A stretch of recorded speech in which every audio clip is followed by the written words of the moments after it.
I was 54 years old when my son called to tell me I was a grandmother. 54. I had been waiting for that moment for what felt like my entire adult life. Christopher was my only child, and after years of watching him build his career, marry Vanessa, and settle into their Connecticut home, I finally got the call I had been dreaming about. He told me his wife had just given birth to a beautiful baby girl. My first grandchild. I was living in London at the time, managing a consulting firm I had built from nothing. But the moment I heard those words, none of that mattered. I booked the first flight I could find. 14 hours felt like an eternity. I imagined holding her, seeing her tiny fingers, watching her sleep. I bought gifts at the airport. Pink blankets, stuffed animals, a silver bracelet engraved with her birth date. I texted Christopher updates from every layover. He barely responded. I thought he was just exhausted. New parents always are. When I finally landed in Connecticut and took a taxi to their house, my hands were shaking. I knocked on the door with my heart pounding so hard I thought it might break through my ribs. Christopher opened the door. His face was blank. Not tired. Not joyful. Just blank. Smiled anyway. I asked where the baby was. He didn't answer. He just stepped aside and let me in. Vanessa was sitting on the couch. No baby in her arms. No bassinet. No car seat. Nothing. The house was silent. I looked around confused. I asked again where she was. That is when Christopher said the words that shattered my entire world. There is no baby here. I stared at him. I did not understand. He had just called me 2 days ago. He told me she was born. He told me she was healthy. He told me I was a grandmother. But now he stood there with his arms crossed and said it again. There is no baby here. Felt my legs weaken. I sat down without asking. I demanded to know what was happening. Vanessa spoke first. Her voice was cold and steady. She said the baby was born with a defect. I asked what kind of defect. She said the baby was deaf. I repeated the word back to her like I had misheard it. Yes, Vanessa said. Completely deaf. Genetic. Irreversible. She said it like she was reading off a medical report. I told them that did not matter. Deaf children live full lives. There are schools, resources, entire communities. I would help them. I would learn sign language. I would do whatever they needed. Christopher shook his head. He said they had already made their decision. They gave her up. I felt the air leave my lungs. I asked what he meant. He said they placed her in a closed adoption. The records were sealed. The baby was gone. I could not breathe. I asked how they could do that. How they could give away their own child. Vanessa said they were not equipped to raise a damaged child. Damage. That is the word she used. I stood up so fast the room spun. I shouted at them. Called them cruel. I called them heartless. I told them I would take her. I would raise her myself. Christopher said it was too late. The adoption was finalized. They had signed away all parental rights. I had no legal standing.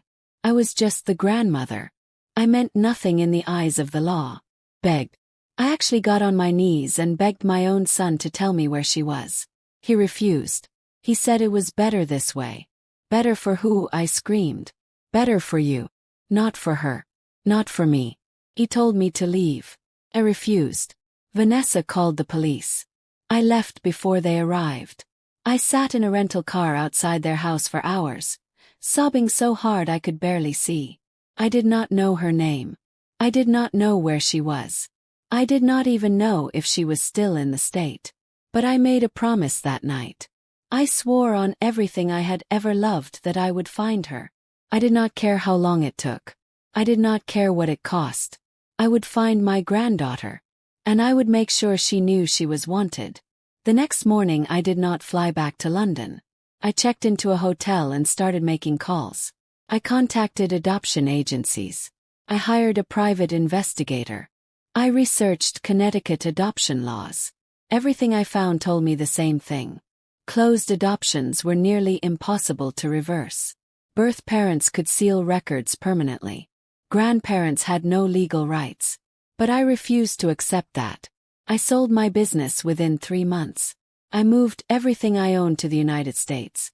I rented a small apartment in Hartford and made finding her my full-time job. People thought I was crazy. My friends back in London told me to let it go. They said I was destroying my life over a child I had never met. But they did not understand. She was not just a child. She was my blood. She was abandoned because of something she could not control. And I would not let her grow up believing no one wanted her. I started attending deaf community events. I enrolled in American Sign Language classes. I learned about deaf culture, deaf education, deaf pride. I wanted to be ready for the day I found her. I wanted her to see that I had spent years preparing to be the grandmother she deserved. I traveled to adoption agencies across New England. I showed them the few details I had. A baby girl born in Connecticut on a specific date. Placed within days of birth. Sealed records. Most agencies would not even talk to me. But some social workers were kind. They could not give me information, but they listened. They took my contact details. They promised that if anything ever changed, they would reach out. Years passed. Kept searching. I put up flyers in deaf schools. I attended conferences. I met hundreds of families. I learned to sign fluently. People in the deaf community started to know me. They called me the grandmother who never stopped looking. Some people admired me. Others pitied me. Few thought I was obsessed. Maybe I was. But I did not care. Because every time I thought about giving up, I imagined her. A little girl growing up in the system. Wondering why no one came for her. I could not let that happen. So I kept going. Year after year. Search after search. I would find her. No matter how long it took. By the time 5 years had passed, I had created an entire system. I kept detailed files on every lead, every agency, every school. I had a map on my wall covered in pins marking every location I had searched. Red pins for closed leads. Yellow pins for possibilities. Green pins for places I planned to visit next. My apartment looked like a detective's office. My friends stopped calling. My family back in England thought I had lost my mind. Maybe I had. But I could not stop. The private investigator I hired in the beginning had given up after 2 years. He said there was nothing more he could do. Closed adoption records were protected by law. Without a court order, which I had no grounds to obtain, the trail was dead. But I did not accept that. I found another investigator. Then another. I went through 4 of them over the years. Each one told me the same thing. It was impossible. But I refused to believe in impossible. I attended every deaf community gathering I could find. I went to family events, school fundraisers, theater performances. Became a familiar face. People knew my story. Some of them helped me. Search. They shared information about children who had been adopted. They introduced me to families. They let me into their lives. I was grateful for every single person who took the time to listen. I learned so much during those years. I learned that deaf culture is rich and vibrant and full of pride. I learned that being deaf is not a disability to many people. It is an identity, community, language. I learned that my son and daughter-in-law were not just cruel. They were ignorant. They had rejected a child because they saw her as broken. But she was not broken. She was whole. She was perfect. She just experienced the world differently. And I wanted to be part of that world. I wanted to show her that she was loved exactly as she was. 8 years into my search, I got a call from a social worker in Rhode Island. She said she had heard about me through a colleague. She could not give me specifics, but she wanted me to know that there were children in the system who matched the timeline I was looking for. She suggested I expand my search beyond Connecticut. Adoptions often crossed state lines. That conversation changed everything. I started traveling farther. I went to Massachusetts, Rhode Island, New York, Pennsylvania, New Jersey. I visited group homes and foster agencies. I met with social workers and case managers. I showed them photos of Christopher and Vanessa. I explained the situation. Most of them could not help. But some of them remembered cases. They remembered babies born around that time. They remembered sealed adoptions. They could not give me names or locations. But they gave me hope. And hope was enough to keep me going. 10 years into my search, I started to feel the weight of time. I was 64 years old. My body ached in ways it never had before. I had spent a decade of my life chasing a ghost. I had spent every dollar I had saved. I lived in a small apartment with second-hand furniture. I ate simple meals. I wore the same clothes until they fell apart. I had given up everything for this search. And I still had nothing. There were nights when I sat on my floor and cried. There were mornings when I could not get out of bed. There were moments when I thought about giving up. But then I would look at the map on my wall. I would see all those pins. All those places I had searched. All those people I had met.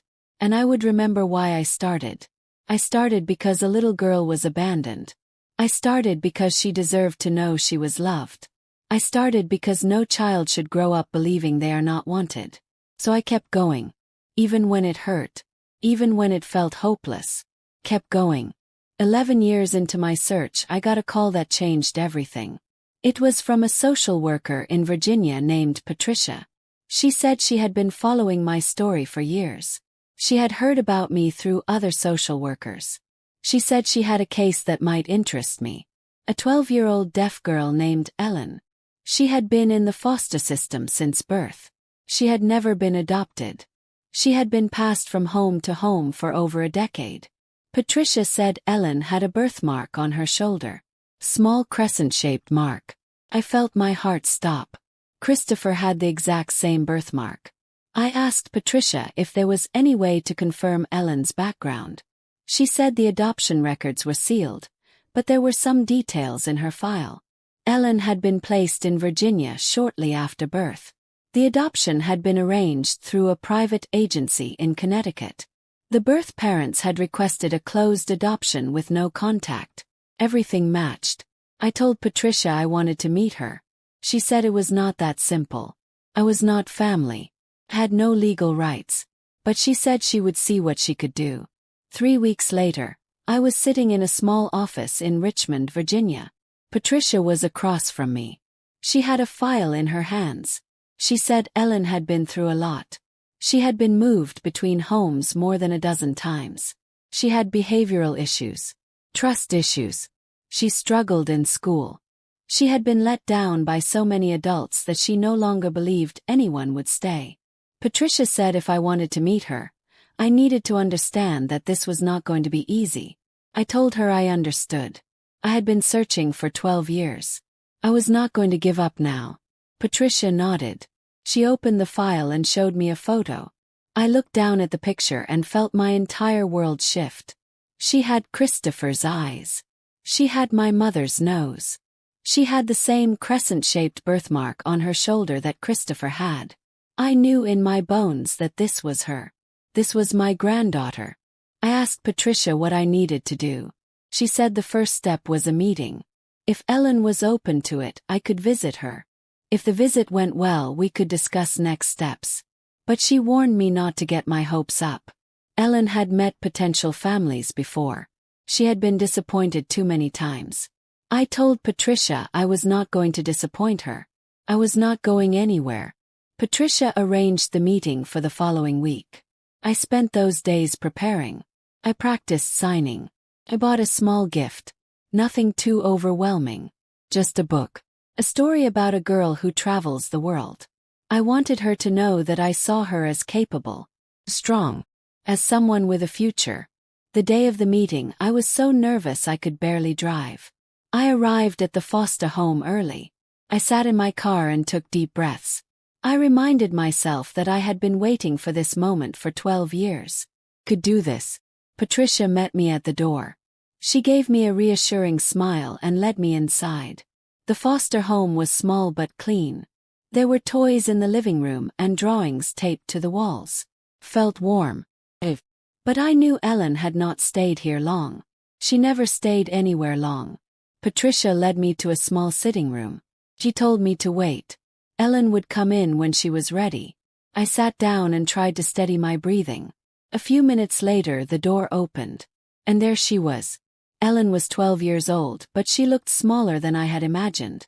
She was thin, with long dark hair pulled into a ponytail. She wore jeans and a faded purple shirt. Her arms were crossed. Her expression was guarded. But her eyes were exactly like Christopher's. I stood up slowly. I did not want to startle her. Sign hello. She looked surprised. Most people who met her did not know sign language.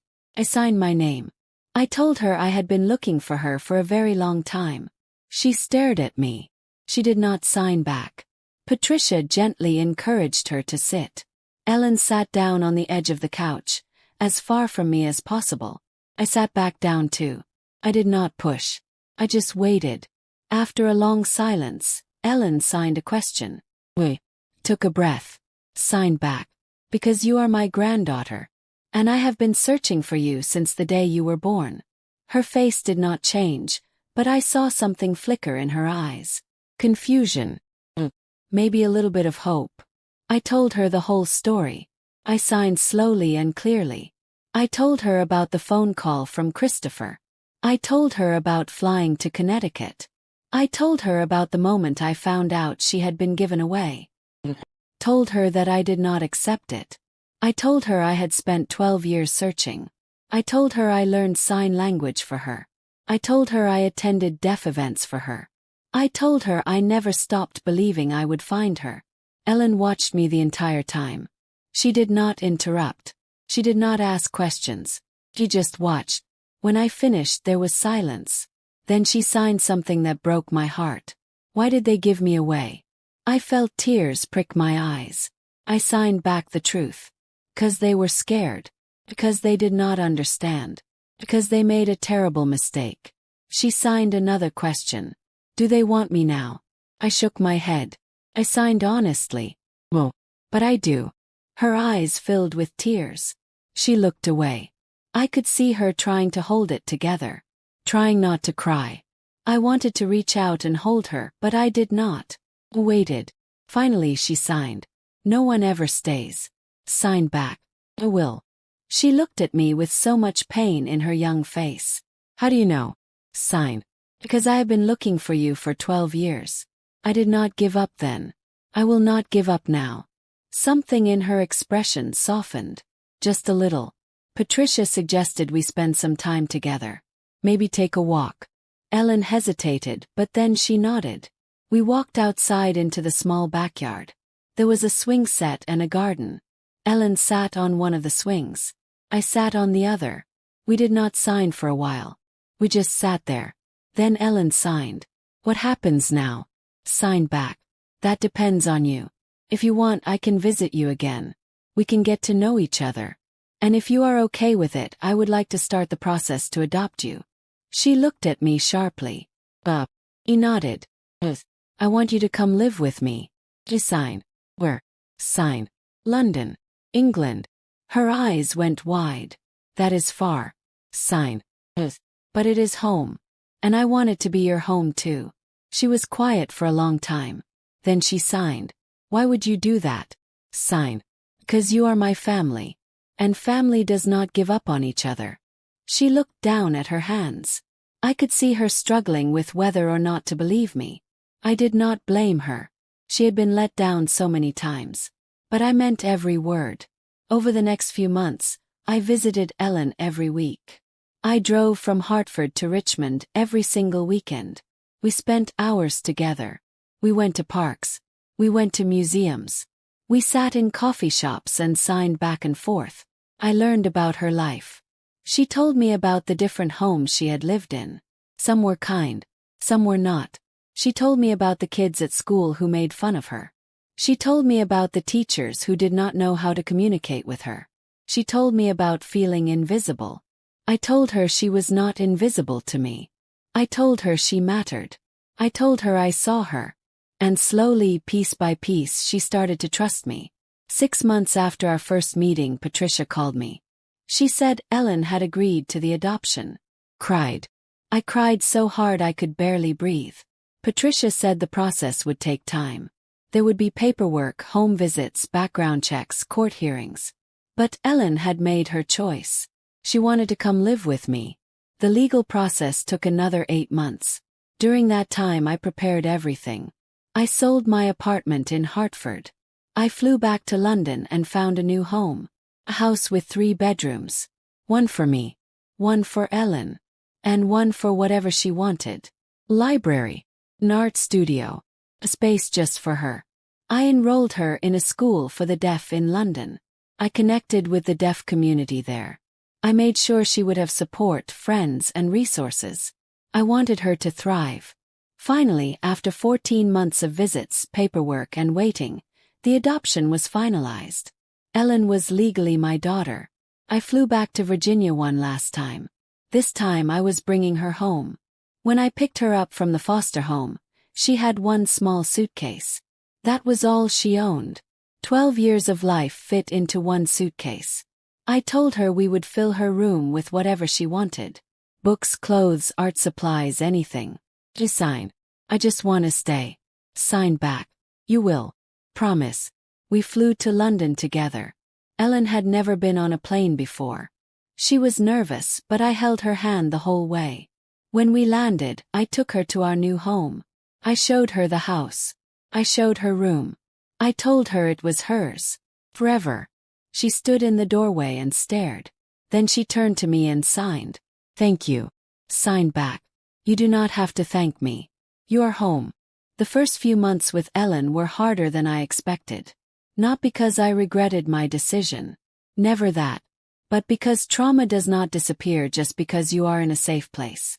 Ellen had spent 12 years being moved from home to home. She had learned not to trust. She had learned not to get attached. She had learned that people leave.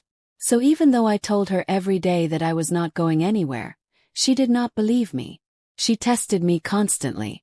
She broke rules just to see if I would send her away. She refused to unpack her suitcase for weeks. She kept it by the door, ready to leave at any moment. Broke my heart. But I understood. I did not punish her for it. I just kept showing up. Every single day I showed up. I made her breakfast. I drove her to school. I learned her favorite foods. I sat with her while she did homework. I tucked her in at night. I learned her routines, her fears, her triggers. I learned that she hated loud noises, even though she could not hear them. She could feel vibrations, and sudden shakes made her panic. I learned that she had nightmares. She would wake up in the middle of the night, crying and disoriented. I would sit with her until she fell back asleep. I learned that she loved to draw. She filled notebooks with sketches, faces, animals, landscapes. She was incredibly talented. I bought her art supplies. Pencils, markers, paints, canvases. I told her she could cover the walls of her room with her art if she wanted. Slowly, she started to believe me. 3 months in, she unpacked her suitcase. I did not make a big deal out of it. I just noticed one day that her clothes were in the dresser. Her books were on the shelf. Her drawings were taped to the walls. She was settling in. 6 months in, she started calling me Nana. Not out loud, of course, but in sign. The first time she signed it, I cried. She looked alarmed. She asked if she had done something wrong. Signed back. Well, you did everything right. She smiled. It was the first real smile I had seen from her. 1 year in, she hugged me for the first time. We were sitting on the couch watching a movie with subtitles. She leaned over and rested her head on my shoulder. Then she wrapped her arms around me. I held her tight. I did not let go until she did. That was the moment I knew we were going to be okay. Ellen thrived in her new school. She made friends. She joined the art club. She started to come out of her shell. Her teachers told me she was bright, creative, and kind. They said she had a gift for visual storytelling. I was so proud of her. At home, we built our own routines. We cooked together. We went for walks in the park. We visited museums. We traveled to the countryside on weekends. I taught her about my life. I told her stories about my parents, my childhood, my career. I told her about Christopher. She asked questions. She wanted to know why he had given her away. Told her the truth. I said he was afraid. I said he made a terrible choice. I said it was not her fault. She asked if he ever thought about her. I said I did not know. She asked if I thought he regretted it. I said I hope so. But I also said it did not matter. 'Cause she had me now. And I would never let her go. The years passed. Ellen grew into a confident, talented young woman. She graduated from secondary school with honors. She was accepted into an art program at a university in London. She wanted to become a graphic designer. I was so proud of her. But I also knew there was still a part of her that wondered about Christopher. She never said it directly, but I could see it in her eyes sometimes. She wondered if he ever thought about her. She wondered if he regretted his choice. She wondered if he even knew who she had become. I did not contact Christopher during those years. I had no interest in speaking to him. He had made his choice. He had given her away. He had broken my heart. But I also knew that one day, Ellen might want answers. And if that day came, I would support her. I just did not expect that day to come the way it did. Ellen was 16 years old when I got an email from Christopher. I almost deleted it without reading it. But something made me open it. The subject line said, "I would like to reconnect." I stared at the screen. 16 years. 16 years of silence. And now he wanted to reconnect. I read the email. It was short, polite, almost formal. He said he had been thinking about me. He said he regretted the way things had ended. He said he had a son now. An adopted son named Gabriel. He said Gabriel was 18 years old. He said he wanted me to meet him. He said he hoped we could move forward as a family. Felt sick. I read the email 3 times. I tried to understand what he wanted. Why now? Why after all these years? I did not trust him. Not for a second. But I also thought about Ellen. She deserved to know her father had reached out. She deserved to make her own choice about whether or not to respond. I showed her the email that evening. She read it carefully. Then she looked at me. "What do you think?" Sign. "I think he wants something." Just sign. "Money." Sign. "Maybe." She was quiet for a long time. Then she signed. "I want to meet Gabriel." Not him. Gabriel. I was surprised. Wait. Just sign. Because if Christopher adopted him, maybe Gabriel knows what it feels like to be chosen. Maybe he is different. Understood. Ellen wanted to meet someone who had been adopted too. Someone who might understand her story. Sign. "Bae. We can arrange it. But I will be with you the whole time." She nodded. "Thank you." I responded to Christopher's email. I said I was willing to meet, but only in a public place. And only if Ellen could come. I did not mention who Ellen was. I just said she was my daughter. Christopher agreed. We arranged to meet at a cafe in London 2 weeks later. During those 2 weeks, Ellen was nervous. She practiced what she wanted to say. She asked me 1,000 questions. What if he recognizes me? What if he does not? What if he is cruel? What if he pretends to care? I told her the truth. I did not know. But I promised her that no matter what happened, I would be there. And if she wanted to leave at any point, we would leave. The day of the meeting, Ellen changed her outfit 3 times. She was anxious. I held her hands and signed. "You do not have to do this." She signed back. "Yes, I do. I need to see him." He nodded. "Bae. Then let us go." We arrived at the cafe early. I wanted Ellen to feel comfortable before Christopher showed up. We sat at a table near the window. Ellen ordered tea but did not drink it. She just held the cup in her hands. I could see her trying to calm herself. Sign. "Breathe. You are safe." She nodded, but I could see the fear in her eyes. 20 minutes later, Christopher walked in. He looked older. His hair was streaked with gray. His face was lined. He looked tired. Vanessa was with him. She looked the same. Cold. Composed. Behind them was a young man.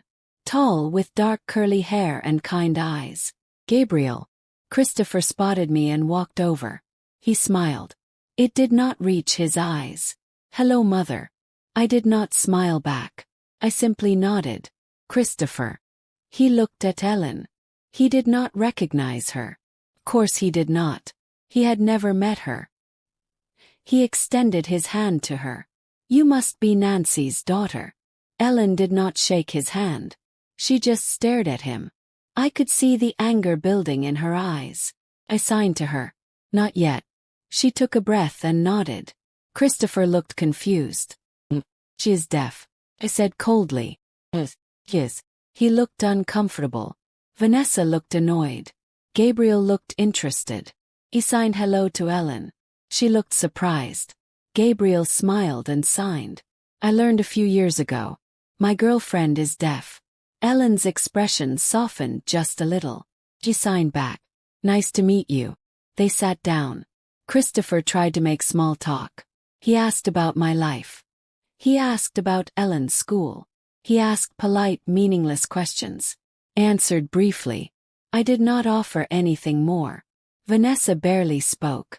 She looked like she did not want to be there. But Gabriel was different. He was warm, genuine. He asked Ellen questions. He signed directly to her. He treated her like a person, not a problem.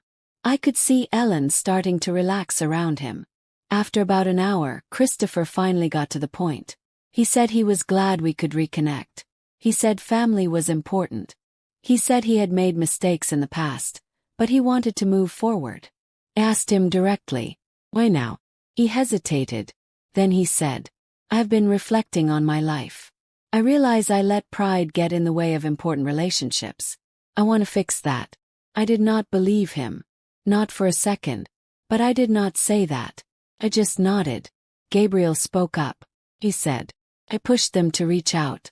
I told them that cutting off family was wrong. He looked sincere. I believed him. But I also knew that Gabriel did not know the full story. He did not know what Christopher and Vanessa had done. He did not know that the woman sitting across from him was the baby they had abandoned. Ellen signed to me. Can we talk privately? He nodded. I stood up and said we needed a moment. Christopher looked confused, but he did not argue. Ellen and I walked outside. She looked at me with fire in her eyes. Just sign. I want to tell him. Sign. Are you sure? Just sign. He needs to know. Sign. Bae. But we do this together. She nodded. We walked back inside. Ellen sat down and looked directly at Christopher. Then she signed. And I translated out loud. You do not recognize me, do you? Christopher looked confused. I'm sorry. Should I? Ellen signed. You should. 'Cause I am your daughter. The table went silent. Christopher stared at her. Vanessa went pale. Gabriel looked shocked. Christopher stammered. What are you talking about? Ellen signed. My name is Ellen. I was born 16 years ago in Connecticut. You gave me away because I was deaf. You called me damaged. Christopher's face went white. He looked at me. You found her, said. I found her. I spent 12 years searching. And when I finally did, I adopted her. She is my daughter now. Vanessa stood up. She said, this is ridiculous. We need to leave. Christopher did not move. He just stared at Ellen. Ellen signed. Do you regret it? Christopher did not answer. Ellen signed again. Do you regret giving me away? He finally spoke. His voice was shaking. I thought it was the right decision at the time. Ellen signed. That is not an answer. Christopher looked down. I do not know what you want me to say. Ellen signed. I want you to say you were wrong. I want you to say you are sorry. But you will not. 'Cause you are not. Christopher said nothing. Gabriel stood up. He looked at his parents with horror. You gave away your own child. 'Cause she was deaf. Vanessa said. Gabriel. Sit down. Gabriel said. Whoa. This is insane. How could you do that? Christopher said. You do not understand. Gabriel said. You are right. I do not understand. Because it is unforgivable. He turned to Ellen. He signed. I'm so sorry. Ellen signed back. It is not your fault. Gabriel looked at his parents one more time. Then he said, I do not know who you are. He walked out of the cafe. Christopher stood up. He tried to follow Gabriel, but Vanessa stopped him. She looked at me with pure hatred. She said, you did this. You poisoned him against us. Said, well, you did this. You made your choices. Now you live with them. Christopher looked broken. He looked at Ellen one more time. Then he turned and walked out. Vanessa followed him. Ellen and I sat there in silence. Sign. Thought I would feel better. Sign. Do you? Sign. Well, I just feel sad. I reached across the table and held her hand. Sign. You were brave. Sign. What happens now? Sign. Now we go home.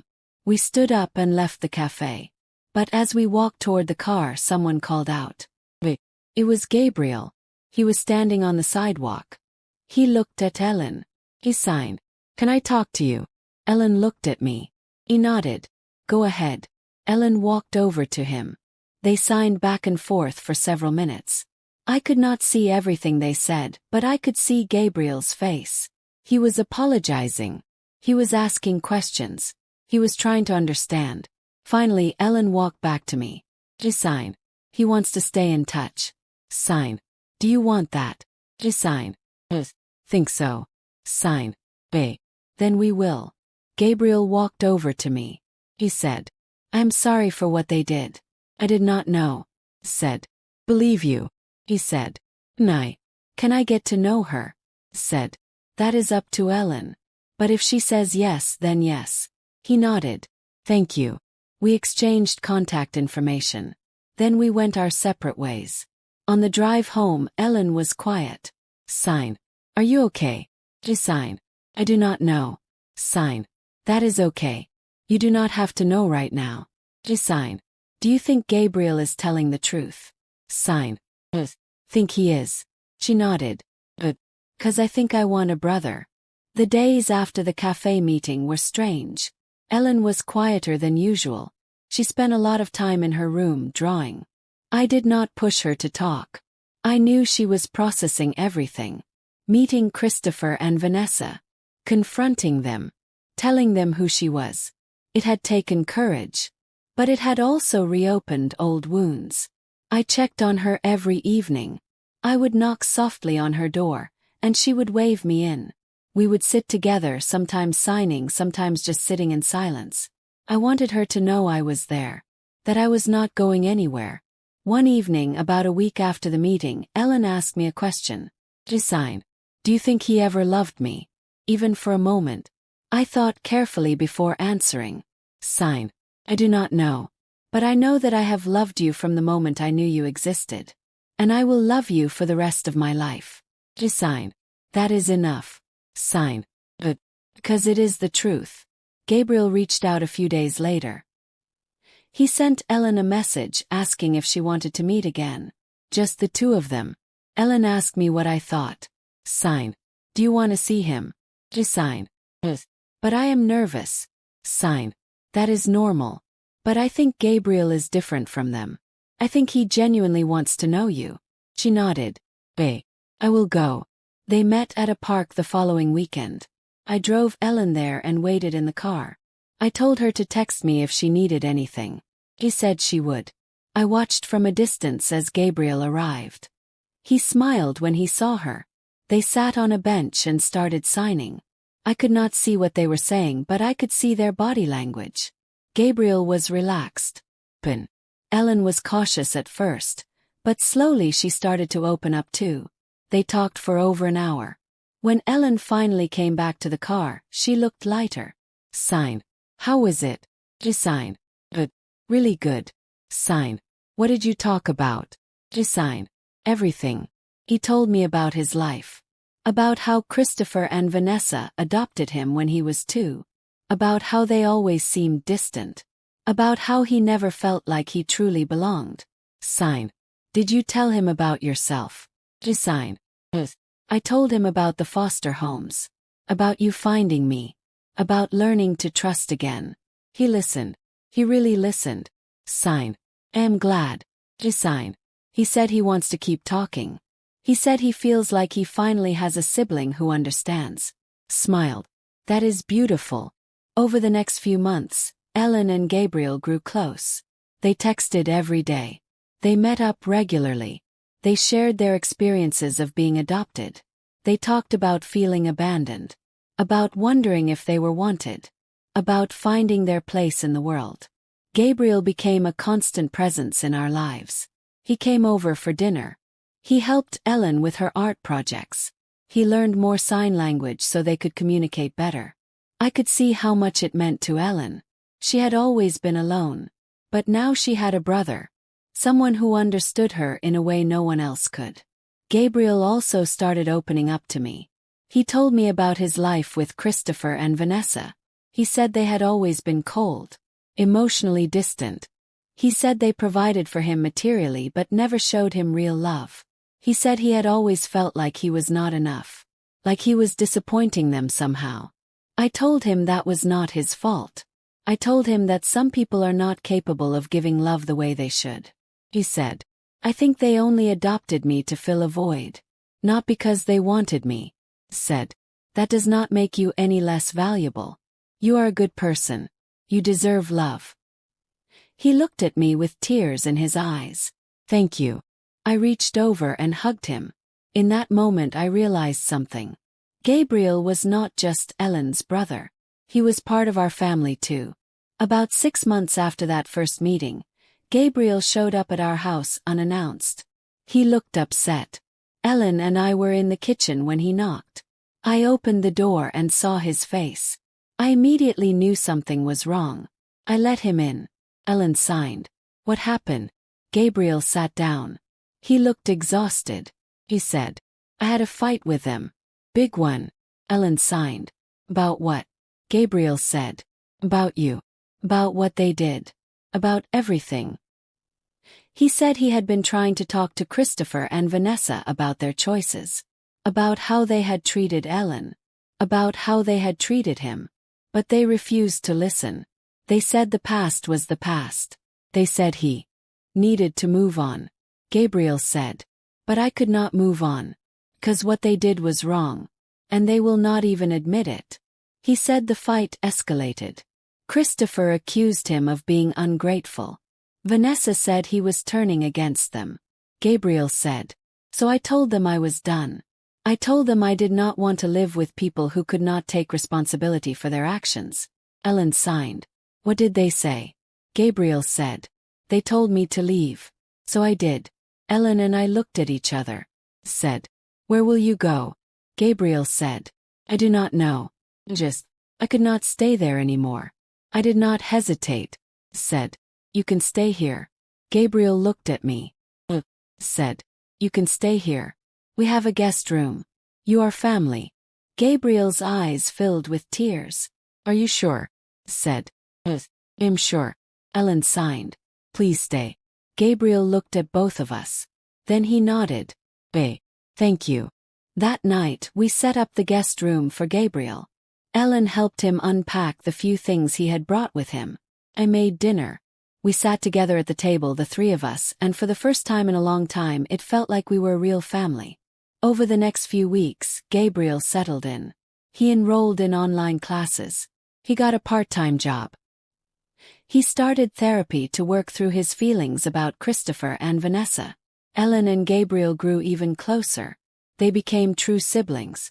They teased each other. They supported each other. They looked out for each other.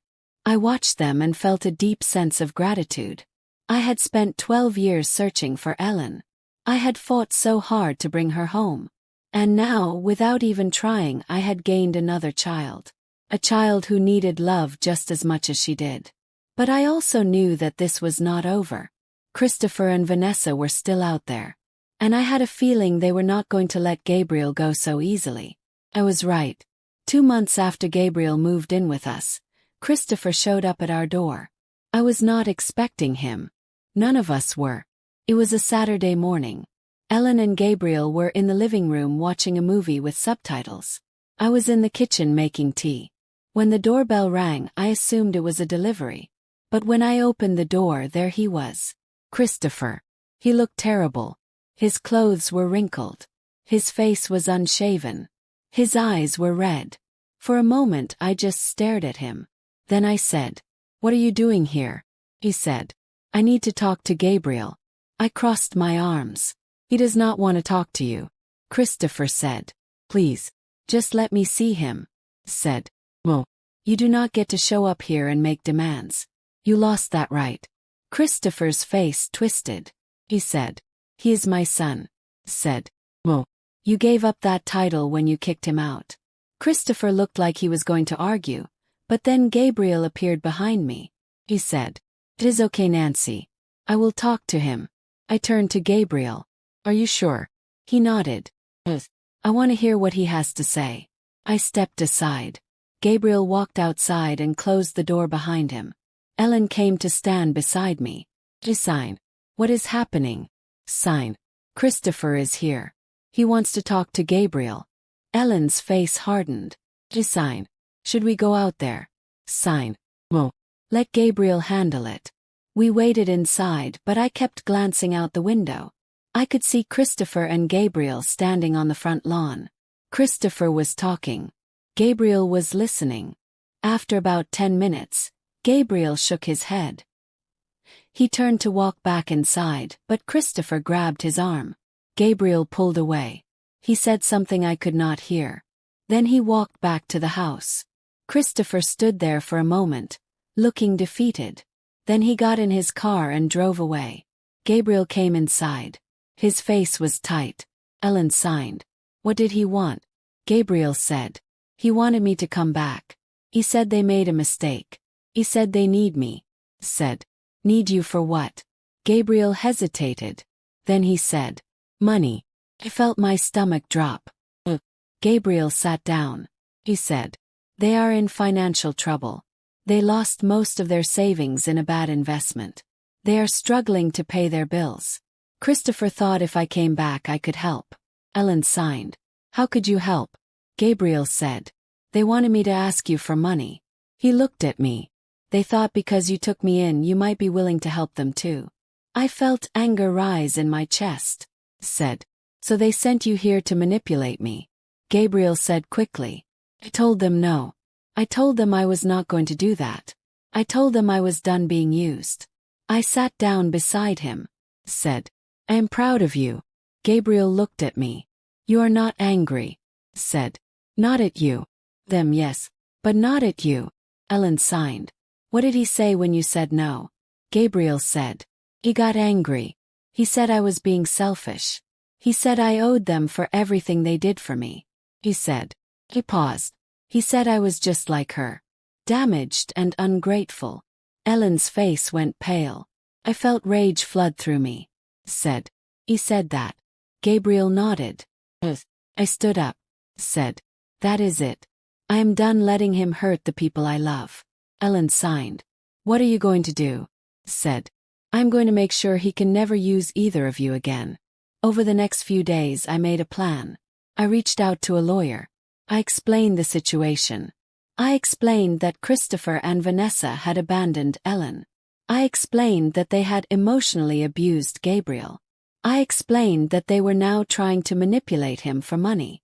The lawyer said there was not much legal action we could take. Gabriel was an adult. He had the right to walk away. Ellen's adoption was finalized. There was no legal tie to Christopher anymore. But the lawyer did suggest one thing. He said, "If they continue to harass you or Gabriel, you can file for a restraining order." Said, "Let us hope it does not come to that."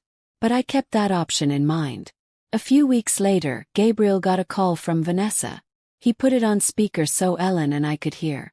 Vanessa's voice was sharp.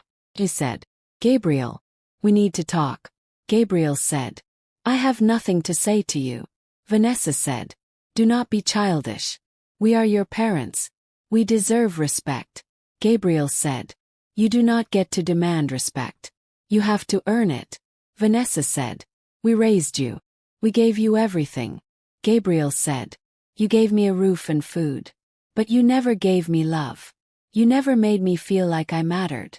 Vanessa said, "That is not true." Gabriel said, "It is true. And I am done pretending otherwise." There was a pause. Then Vanessa said, "Fine. If you want to side with that woman and her damaged granddaughter, that is your choice. But do not come crying to us when it all falls apart." Gabriel's face went hard. He said, "Her name is Ellen.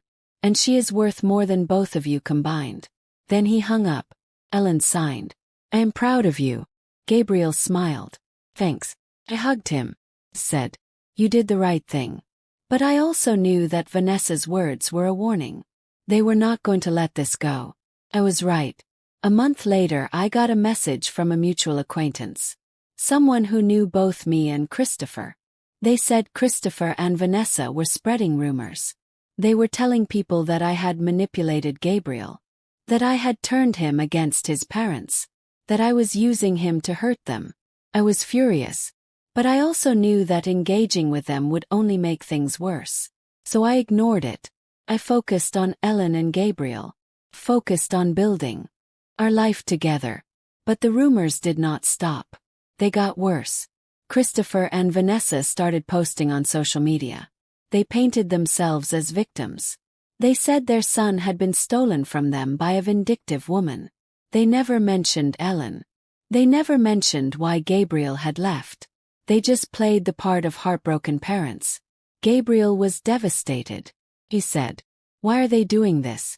Said, because they cannot accept responsibility. They need someone to blame. Ellen signed. Should we tell people the truth? Said, we could. But I do not think it will change anything. People believe what they want to believe. Gabriel said, so we just let them lie. Said, well, we live our truth. We do not need to convince anyone of who we are. We know. Gabriel nodded slowly. But I could see it was still bothering him. It was bothering all of us. One evening, Ellen came to me with an idea. Sign. What if we invite them here? One last time. Sign. Sign. Because I want to confront them. I want them to see who I have become. I want them to see what they lost. Sign. Are you sure? Sign. I want them to know that I did not just survive. Thrive. And they had nothing to do with it. Thought about it. Then I signed. If that is what you want, I will arrange it. I sent Christopher an email. Kept it simple. I said we wanted to meet. One final conversation. Clear the air. He agreed. I did not trust him. But I trusted Ellen. And if this was what she needed, I would support her. The meeting was set for the following Saturday. I spent the week preparing. Not physically, but emotionally. I talked to Ellen and Gabriel every day. I asked them what they wanted to say. I asked them what they needed from this conversation. Ellen signed. I want them to see that I am not damaged. I want them to see that giving me away was their loss, not mine. Gabriel said. I want them to admit what they did. I want them to take responsibility. Said. Those are fair goals. But you need to prepare for the possibility that they will not give you what you want. Ellen signed. No. But I have to try. The day of the meeting, I set up the living room. I wanted it to feel neutral. Not too comfortable. Not too cold. Just a space where we could talk. Christopher and Vanessa arrived exactly on time. Opened the door. Christopher looked nervous. Vanessa looked angry. I let them in without a word. Ellen and Gabriel were already sitting in the living room. Ellen had dressed carefully. She wore a simple blue dress. Her hair was pulled back. She looked confident, strong.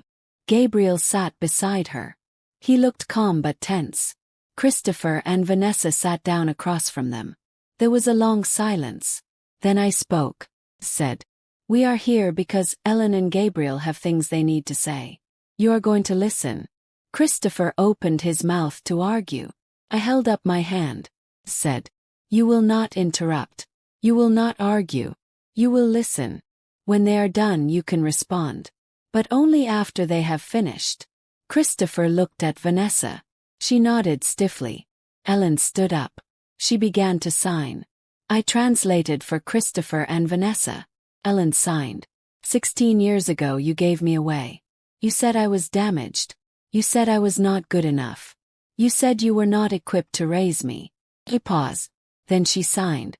But the truth is, you were not damaged. I was not broken. You were. You were too afraid, too proud, too selfish to see that I was a gift. Christopher looked down. Ellen continued. Sign. I spent 12 years in the foster system. I was moved from home to home. I was told over and over that I was hard to place. that no one wanted me. I believed it. I believed I was not worth loving. But then Nancy found me. She spent 12 years searching. She never gave up. She learned my language. She built a home for me.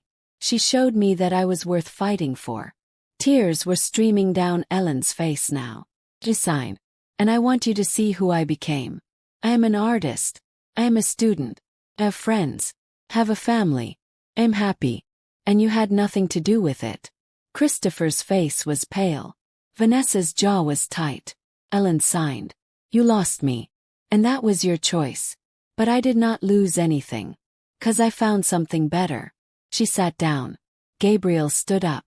He said, I want to add something. Christopher looked at him. Gabriel said, you adopted me when I was 2. You gave me a home. You gave me food, clothes, education. But you never gave me love. I spent my whole life trying to earn your approval. Trying to be good enough. Trying to be the son you wanted. But it was never enough. His voice cracked. He said, and then I found out what you did to Ellen. And I realized that it was not about me. It was about you. You are incapable of loving anyone who does not fit your perfect image. Christopher said, that is not true. Gabriel said, yes it is. You gave away your own child because she was deaf. You treated me like a burden. And now you want me back because you need money. Not because you love me. 'Cause you need something from me. Vanessa said, you are being dramatic. Gabriel said, well, I am being honest. And the fact that you cannot see the difference is exactly the problem. He sat down. I stood up. I looked at Christopher and Vanessa. Said, now it is your turn. If you have anything to say it now. Christopher looked at Ellen. He said, I did not know what I was doing. I was scared. I was young. I thought I was making the right choice. Ellen sighed. That is not an apology. Christopher said, I'm sorry. I'm sorry for what I did. But I cannot change it. Ellen sighed. I do not want you to change it. I want you to admit that it was wrong. Christopher hesitated. Then he said quietly, it was wrong. Ellen sighed. Say it again. Christopher said louder. It was wrong. I was wrong. Ellen nodded. She sighed. Thank you. Then she sighed. But I do not forgive you. Christopher looked stricken. Ellen sighed. Maybe one day I will. But not today. You do not get to walk back into my life and pretend the past did not happen. You hurt me. And I am allowed to be angry about that. Christopher nodded. He looked broken. Vanessa, on the other hand, looked furious. She said, this is ridiculous. We made a decision that we thought was best. We do not owe you anything. Gabriel said. And that is exactly why we cannot have you in our lives. Because you refuse to take responsibility. Vanessa stood up. She said, fine. If that is how you feel, then we are done. She looked at Christopher. Let us go. Christopher stood slowly. He looked at Ellen one more time. He said, for what it is worth, I am glad you found someone who loves you. Ellen did not respond. Christopher and Vanessa walked to the door. Before they left, Vanessa turned to me. She said, you poisoned them against us. Said, well, you did that all by yourself. She glared at me. Then she left. Christopher followed her. The door closed behind them. The room was silent. Then Ellen started crying. I went to her immediately. I held her as she sobbed. Gabriel sat beside her and put his arm around her shoulders. After a few minutes, Ellen pulled back. She sighed. Why do I still feel sad? Sighed. Because you wanted them to be different. You wanted them to be the parents you deserved. But they are not. And that is okay to grieve. She sighed. Will it always hurt? Sighed. Well, it will get easier. Promise. Gabriel said. You have us. We are your family now. Ellen smiled through her tears. She sighed. No. And I am grateful. We sat together for a long time. Just the 3 of us. Our little family. The family we built. The family we chose. A few weeks later, Gabriel got a legal letter. It was from Christopher and Vanessa. They were formally disowning him. Removing him from any inheritance. Severing all legal and financial ties. Gabriel read it and laughed. he said. But I did not want anything from them anyway. Ellen signed. Are you okay? Gabriel said. I am more than okay. 'Cause I have you. And I have Nancy. And that is all I need. Smiled. Said. You are both stuck with me now. Ellen signed. But we like being stuck with you. That night, I sat in my room and looked at an old photo.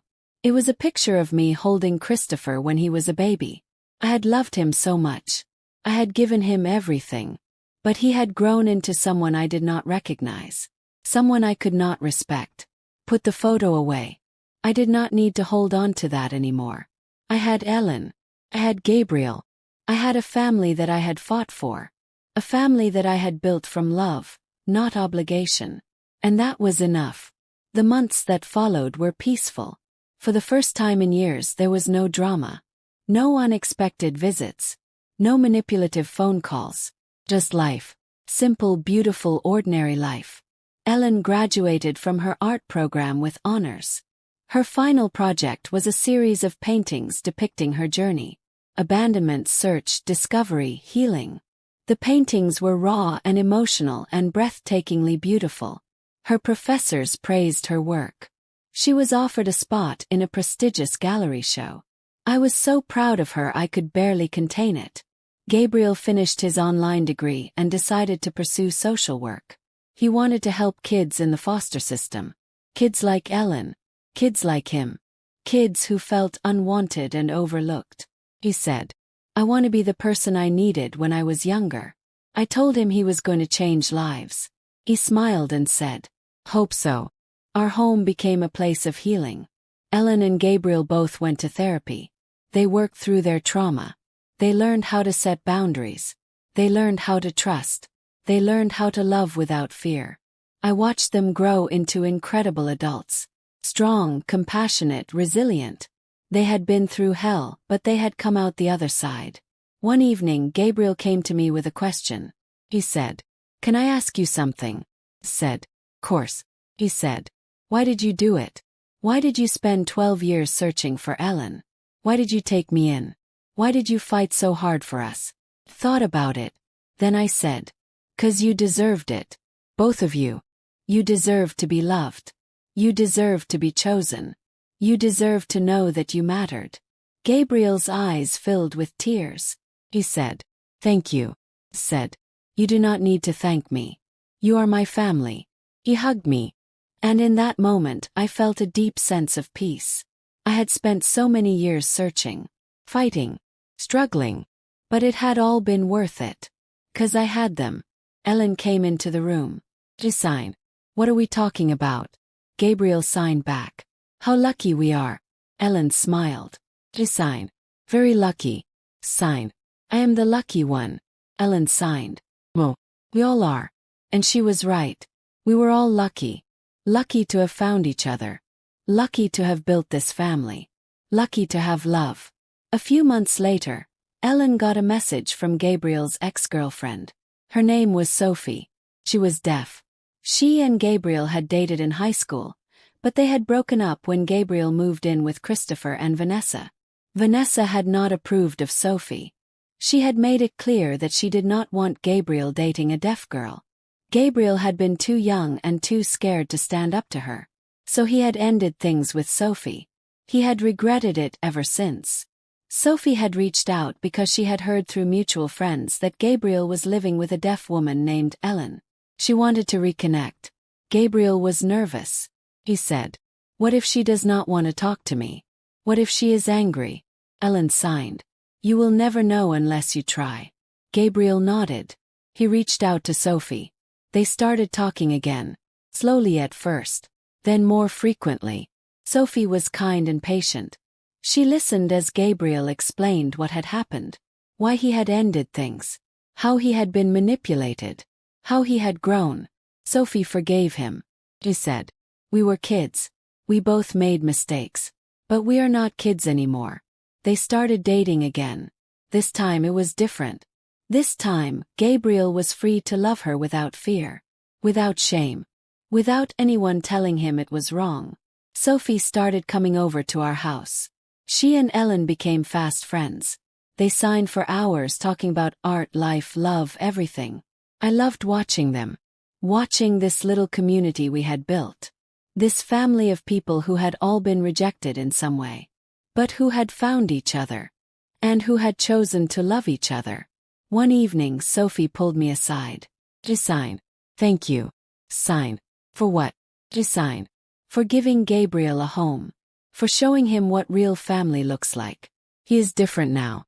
Happier. Free. Sign. He did that himself. Sophie signed. Well, you helped. You all did. Smiled. Sign. We are all just trying to take care of each other. Sophie signed. That is what family is. And she was right. A year later, Ellen was accepted into a graduate program in fine arts. She was going to study visual storytelling. She wanted to create graphic novels about deaf characters. About kids in foster care. About people who felt invisible. She wanted to tell their stories. She wanted to give them a voice. I was so proud of her. Gabriel proposed to Sophie that same year. He did it at the gallery where Ellen's paintings were displayed. He got down on one knee in front of her favorite painting. The one titled Found. Sophie said yes. Ellen cried. Cried. It was one of the happiest days of my life. They got married 6 months later. It was a small ceremony. Just close friends and family. The ceremony was conducted in both spoken English and sign language. It was beautiful. Ellen was the maid of honor. I walked Gabriel down the aisle. When the officiant asked who gives this man, I signed and said, do. 'Cause he is my son. Not by birth, but by choice. Gabriel cried. Sophie cried. Ellen cried. Cried. After the wedding, we all went back to our house. We sat in the living room talking and laughing. Gabriel signed to Sophie. I'm so glad I found you again. Sophie signed. I'm glad you found yourself first. Ellen signed. I'm glad we all found each other. Sign. Too. Gabriel looked at me. He said, you know, none of this would have happened if you had not been so stubborn. I laughed. Said, stubborn. Gabriel said, you refused to give up. You refused to accept what everyone told you. You fought for Ellen. And in doing that you saved me too. I felt tears prick my eyes. Said, I would do it all over again. Ellen signed. We know. That is why we love you. I looked around the room. At Ellen. Gabriel. Sophie. At this family we had built. This family that had been broken and rejected and abandoned. But that had found each other. And I realized something. I had spent 12 years searching for Ellen. But in the end I had found so much more. I had found a family. A real family. One built on love, not blood. One built on choice, not obligation. One built on loyalty, not convenience. And it was the most beautiful thing I had ever been part of. Later that night, after everyone had gone to bed, I sat alone in the living room. I looked at the photos on the wall. Ellen's graduation. Gabriel's wedding. Family dinners. Holidays. Ordinary moments that meant everything. I thought about Christopher.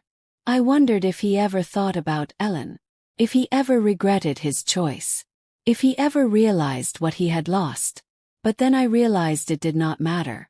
Because Ellen was not his anymore. She was mine. And Gabriel was mine. And Sophie was part of our family too.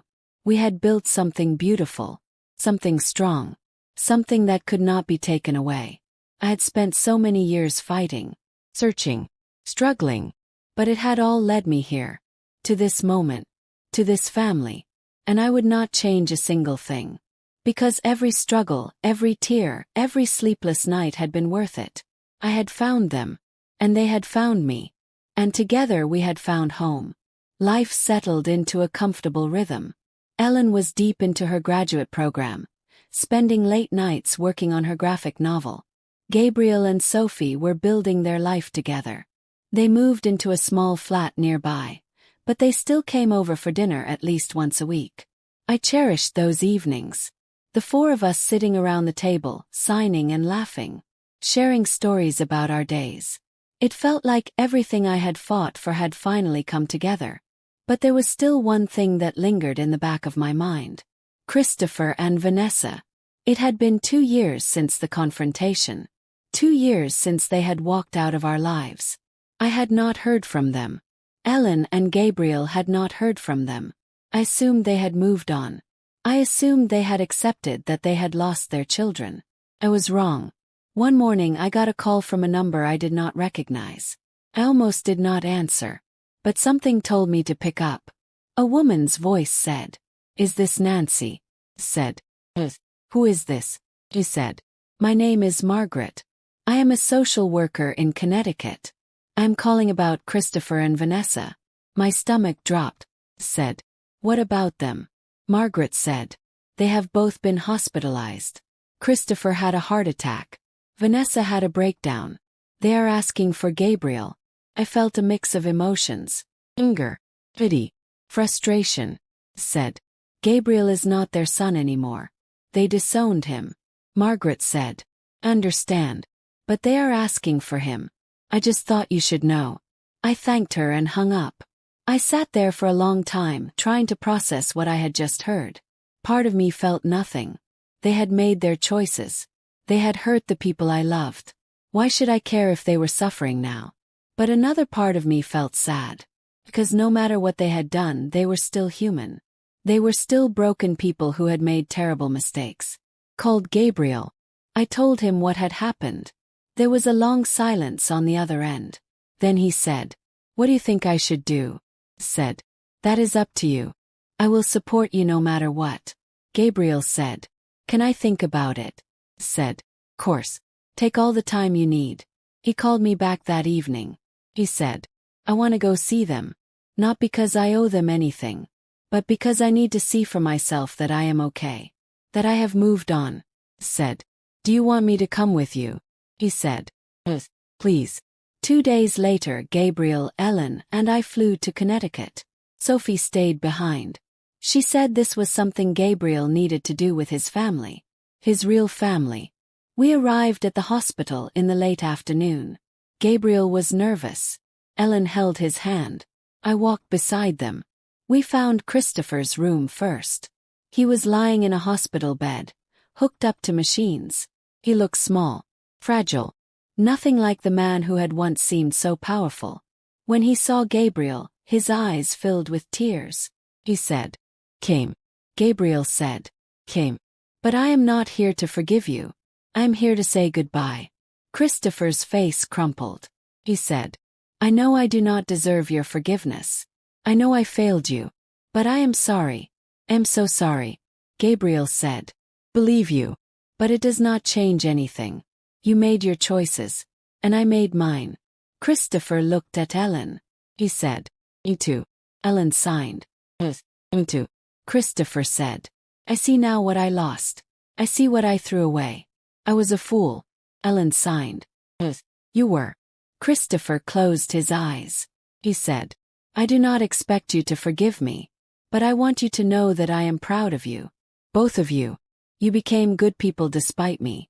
Not because of me." Gabriel said, "Goodbye, Christopher." Christopher nodded. "Goodbye." We left the room. Gabriel was shaking. Ellen hugged him. I put my hand on his shoulder. Said, "You did the right thing." He nodded. "No." We went to Vanessa's room next. She was in the psychiatric ward. She looked tired, worn down. When she saw us, she did not cry. She just stared. Gabriel said, "I heard you were asking for me." Vanessa said, I wanted to see you one more time." Gabriel said, "Oui." Vanessa said, "'Cause I realize now that I was wrong. About everything." Ellen signed. "Do you really believe that?" Vanessa looked at her. She said, "I do not know. But I know I am alone. And I do not want to die alone." Gabriel said, "You are alone because of your choices. You pushed everyone away. You hurt everyone who tried to love you." Vanessa said, "No." Gabriel said, "I hope you find peace. But I cannot give it to you." Vanessa nodded. She looked at me. She said, "You won." Said, "This was never about winning. It was about protecting the people I love." Vanessa looked away. We left. As we walked out of the hospital, Gabriel stopped. He said, "Feel lighter." Ellen signed. "Me too." said. But, 'cause you do not owe them anything. You gave them a chance to see who you became. That is more than they deserved. Gabriel nodded. He said, let us go home. We flew back to London that night. When we got home, Sophie was waiting. She hugged Gabriel tightly. She signed. How do you feel? Gabriel signed. Free. And he was. We all were. A few months later I got another call. Margaret, the social worker. She said, I wanted to let you know. Christopher passed away. I felt a wave of sadness. Said, what about Vanessa? Margaret said, she is still in the hospital. She has no family. No visitors. She will likely be moved to a long-term care facility. Said, thank you for letting me know. Hung up. I told Ellen and Gabriel. Gabriel was quiet for a long time. Then he said, feel sad. But I also feel okay. Ellen signed. Me too. Said, that is normal. You can grieve the father he could have been, even if he was not that person. Gabriel nodded. That night we lit a candle. Not for Christopher, but for the idea of him. For the parent he should have been. For the love he should have given. And then we let it go. Because holding on to anger and pain was not going to help anyone. We had each other. We had love. We had healing. And that was enough. Life moved forward. Ellen finished her graphic novel. It was published a year later. It was called Found. It told the story of a girl who was abandoned and then discovered by someone who never gave up on her. It became a bestseller. Ellen did interviews. She spoke at schools and conferences. She became an advocate for deaf children and foster kids. She used her voice to tell the stories of people who felt invisible. Gabriel became a social worker. He worked with teens aging out of foster care. He helped them find housing, jobs, education. He was the support system they needed. Sophie started a nonprofit for deaf youth. She created programs that taught sign language, provided mentorship, and built community. I watched them all with so much pride. They had taken their pain and turned it into purpose. They had taken their trauma and turned it into healing. Not just for themselves, but for others. One evening we were all sitting in the living room. Ellen, Gabriel, Sophie, and me. Ellen signed. Do you ever think about what life would have been like if things had been different? Signed. Sometimes. But then I realized that everything happened the way it was supposed to. Gabriel said. What do you mean? Said. If Christopher had not given Ellen away, I never would have found her. If you had not left Christopher and Vanessa, you never would have found us. Everything that happened, as painful as it was, led us here. Ellen signed. To each other. Signed. Exactly. Sophie signed. I think that is beautiful. Gabriel said. Me too. We sat there in silence for a moment. Then Ellen signed. I love you all. Gabriel signed. I love you too. Sophie signed. Me too. Signed. I love you all more than you will ever know. And I meant it. With every fiber of my being. Years continued to pass, and our family grew in ways I never could have imagined. Ellen's career took off. Her graphic novels became a series. She was invited to speak at international conferences about representation in media, about giving voice to the marginalized, about the power of storytelling. She traveled the world, but she always came home. Because home was where we were. Gabriel and Sophie had their first child. A little girl named Grace. She was hearing, but they raised her bilingually. She learned sign language and spoken English simultaneously. Watching her sign her first words brought tears to all of our eyes. Ellen was her favorite aunt. She made Grace special picture books, painted murals in her nursery, taught her to see the world as a canvas full of possibilities. Gabriel was an incredible father. Patient, present, loving. Everything his own father had not been. I became a grandmother again. But this time it was different. This time I was there from the beginning. I held Grace minutes after she was born. I watched her first steps. I heard her first words. I was part of every milestone. And it healed something in me I did not even know was still broken. One afternoon when Grace was about 3 years old, she climbed into my lap. She signed. Nana, tell me a story. Sign. What kind of story? Sign. True one. About you. Thought for a moment. Then I began to sign. I told her about a grandmother who loved her granddaughter so much that she searched the whole world to find her. I told her about a girl who was told she was not good enough, but who proved everyone wrong. I told her about a boy who thought he was not loved, but who learned that family is not about blood. It is about choice. Grace listened with wide eyes. When I finished, she signed. Is that story about Aunt Ellen and Daddy? Sign. Grace signed. And you?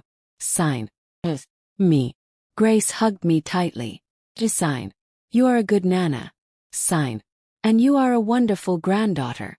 Ellen graduated with her master's degree. At her graduation, she gave a speech. I sat in the audience with Gabriel, Sophie, and Grace. Ellen stood at the podium and began to sign. Someone translated for the hearing audience. She said, "When I was a child, I was told I was broken. I was told I was not enough. I was told I would never have a future. But one woman refused to accept that. She searched for me for 12 years. She learned my language. She fought for me. She showed me that I was worth loving. That woman is my Nana. And because of her, I am standing here today. Not as a victim, but as a survivor, as an artist, as someone who has a voice." The audience erupted in applause. Cried. Gabriel cried. Even Grace clapped her little hands. After the ceremony, Ellen came over to me. Sign. Thank you. For everything. Sign. You do not need to thank me. You did this. Ellen signed. Well, we did this. Together. I hugged her tightly. Sign. I'm so proud of you. Sign. No. And that is everything. Gabriel's career flourished as well. He became a supervisor at the social services agency. He trained new social workers. He advocated for policy changes. He fought for kids who had no one else fighting for them. One day he came home and told me about a case. A teenage boy who had been abandoned by his family because he came out as gay. The boy had nowhere to go. Gabriel said, "I want to take him in. Just for a little while. Until we can find him a permanent placement." Said, "Course." The boy's name was Marcus. He was 17, quiet, scared. But Gabriel and Sophie welcomed him into their home. They gave him a safe space. They showed him love. Marcus stayed with them for 6 months. During that time he started to heal. He went back to school. He made friends. He started to believe in himself again. Eventually, Gabriel helped him find a permanent home with a loving foster family. But Marcus stayed in touch. He called Gabriel his mentor, his big brother, his hero. I watched Gabriel with Marcus and felt overwhelming pride. My son had become the parent I always knew he could be. The parent Christopher never was. One evening Gabriel said to me, "I think about Christopher sometimes." Said, "What do you think about?" He said, "I wonder if he ever realized what he lost." Said, "I do not know. But it does not matter. 'Cause you did not lose anything. You gained everything." Gabriel smiled. "You are right." A few years later, Ellen got engaged. His name was David. He was deaf, an architect, kind and thoughtful. He loved Ellen deeply. When he asked for my blessing, I cried and signed. 1,000 times yes. Their wedding was beautiful. It was held in a garden, surrounded by flowers. The ceremony was entirely in sign language. Hearing guests were given interpreters. It was one of the most beautiful things I had ever seen. Watching Ellen walk down the aisle, I thought about the tiny baby I had never met. The baby who had been thrown away. The baby I had searched for. And I thought about the incredible woman she had become. Strong, talented, loved. During the reception, Ellen and David did their first dance. Then Ellen pulled me onto the dance floor. Sign. "Dance with me, Nana." Sign. "I would be honored." We danced together. She rested her head on my shoulder. Sign. "I would not be here without you." Sign. "Yes, you would. 'Cause you are a fighter." Sign. "I learned that from you." Sign. "Well, you always had it in you. I just helped you see it." She pulled back and looked at me. Sign. "Love you." Sign. "I love you too." More than you will ever know. Gabriel gave a speech at the reception. He said, Ellen is my sister. Not by blood, but by choice. She taught me what it means to be resilient. She taught me what it means to fight. And she taught me that family is not about where you come from. It is about who chooses to stay. He looked at me. He said, and Nana taught us all what it means to love unconditionally. She signed and spoke at the same time. He said, family is not about perfection. It is about showing up, even when it is hard, even when it hurts, even when the world tells you to give up. So thank you, Nana, for never giving up on us. The room erupted in applause. Cried. Again. Ellen signed to me from across the room. Thank you. Signed back. Always. That night as I lay in bed, I thought about everything. I thought about the phone call from Christopher. I thought about the search. I thought about the pain. I thought about the fight. And I thought about what came after. Ellen, Gabriel, Sophie, Grace, Marcus, David. This entire family we had built. A family that had been broken and rejected, but that had been made whole by love. And I realized something. The search had not just been about finding Ellen. It had been about finding myself, finding my purpose, finding what it meant to truly love someone. Not because they were perfect, but because they were worth fighting for. I closed my eyes and smiled. I had spent 12 years searching for a child I had never met. And in the end, I found a family I never knew I needed. A family that was messy and complicated and beautiful. Family built on choice, not obligation. Family built on love, not blood. And it was the greatest gift I had ever received. The years that followed were filled with joy. Ellen and David bought a house not far from mine. They renovated it together, turning it into a space filled with art and light. Ellen continued to publish her graphic novels. Her work touched thousands of people. She received letters from readers all over the world. Kids who felt unseen. Adults who had been through trauma. People who saw themselves in her stories. One letter in particular moved her to tears. It was from a teenage girl who had been placed in foster care after her parents rejected her for being deaf. The girl wrote, "Your story saved my life. I thought I was alone. I thought no one would ever want me. But your books showed me that I am worth loving. That I have a future. Thank you." Ellen showed me the letter. She signed, "This is why I do it." Signed, "You are changing lives." She signed, "'Cause you changed mine." Gabriel and Sophie had 2 more children. A boy named Eli and another girl named Clara. Both were hearing and both learned sign language from birth. Their home was loud and chaotic and full of laughter. I spent as much time there as I could. I read to the kids, played with them. I watched them grow. Grace was now 10 years old. She was smart, creative, and kind. She wanted to be a teacher. She said she wanted to teach deaf kids. Because Aunt Ellen inspired her. Eli was 7. He was energetic and curious. He loved asking questions. Why is the sky blue? Why do people speak different languages? How do airplanes fly? Gabriel answered every question with patience. Clara was 4. She was sweet and gentle. She loved to draw just like Ellen. Ellen made sure to spend time with her, teaching her different techniques, encouraging her creativity. Watching them all together filled my heart in ways I could not describe. This was the family I had fought for. This was the family I had built. One evening, the entire family gathered at my house. Ellen, David, Gabriel, Sophie, Grace, Eli, Clara. Even Marcus, who was now in university studying social work. We had dinner together. The table was full of food, laughter, and conversation. Grace signed, "Nana, how old are you now?" Signed, 78. Grace signed, "That is really old." Everyone laughed. Signed, "Yes it is. But I am grateful for every year." Gabriel said, "We are grateful for you." Ellen signed, "You gave us everything." Signed, "Well, you gave me everything." After dinner, we all sat in the living room. The kids played. The adults talked. I looked around the room and felt a deep sense of peace. David said, "Can I ask you something, Nancy?" Said, "Course." He said, "Do you ever regret it?" spending 12 years searching, giving up your business, moving across the world. Thought about it.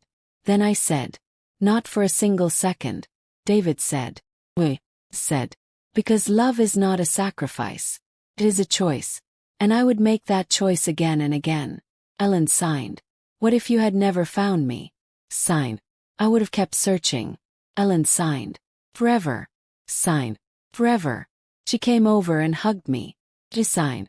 I am so glad you did not give up. Signed. Me too. Later that evening, after everyone had gone home, I sat alone in the quiet house. I thought about Christopher. I wondered what his last thoughts had been.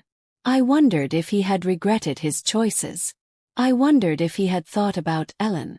But then I realized it did not matter. Because Ellen was not his story. She was mine. And Gabriel was not his story either. He was mine. This entire family was mine. Not because of blood, but because of choice. I stood up and walked to my desk. I pulled out a journal I had kept during the search. I flipped through the pages. Phone numbers. 12 years of my life documented in ink. I turned to the last page. It was blank. I picked up a pen and wrote. The search is over. I found her. And in finding her I found everything. Closed the journal. Put it away. I did not need it anymore. The next morning Ellen called me. She signed. Can you come over? I have something to show you. I drove to her house. She led me to her studio. On the wall was a new painting. It was massive. It depicted a woman standing on a hill, looking out over a landscape. The woman's hair was gray. Her back was straight. Her posture was strong. In the distance, there was a small figure walking toward her. Child. Ellen signed. It is you. I stared at the painting. I felt tears streaming down my face. Signed. It is beautiful. Ellen signed. It is called The Searcher. Signed. Oui. Ellen signed. Because you never stopped searching. Even when everyone told you to give up. Even when it seemed impossible. You kept going. And because of that you found me. Signed. I would do it all again. Ellen signed. You know. That is what makes you extraordinary. I hugged her tightly. Signed. Well, you are what makes me extraordinary. Because you gave my life meaning. Ellen signed. We gave each other meaning. And she was right. A few months later, I was diagnosed with a heart condition. The doctors said it was serious. They said I needed to slow down. But I refused to stop living. I spent every moment I could with my family. I went to Grace's school play. I helped Eli with his science project. I read stories to Clara. I attended Ellen's book signings. I babysat Gabriel's kids. I lived fully and completely. One evening Gabriel came to visit. He sat beside me. He said, "How are you feeling?" Said, "Tired, but happy." Gabriel said, "You have lived an incredible life." Said, "Have." Gabriel said, "Do you have any regrets?" Thought about it. Then I said, "Only one." Gabriel looked surprised. Said, "I regret that I did not find her sooner." But then I realized something. If I had found her sooner, I might not have appreciated the gift as much. The search made me stronger. It made me realize what truly matters. Gabriel nodded. He said, "You taught us that." Said, "Taught you what?" He said, "That love is worth fighting for. That family is not about blood. That we are all worth choosing." Smiled. Said, "You were always worth choosing." Gabriel hugged me. He said, "Thank you for everything." Said, "Thank you for letting me love you." A few months later, I passed away peacefully in my sleep. I was 80 years old. At my funeral, Ellen gave a eulogy. She signed and spoke. She said, "My Nana once told me that love is not a sacrifice. It is a choice. She chose me. She chose Gabriel. She chose all of us. And in doing so, she taught us how to choose each other. She did not just save me. She saved all of us. She showed us that we are worthy. That we are loved. That we are enough." Gabriel spoke next. He said, "Nancy was not my biological mother. But she was my mother in every way that mattered.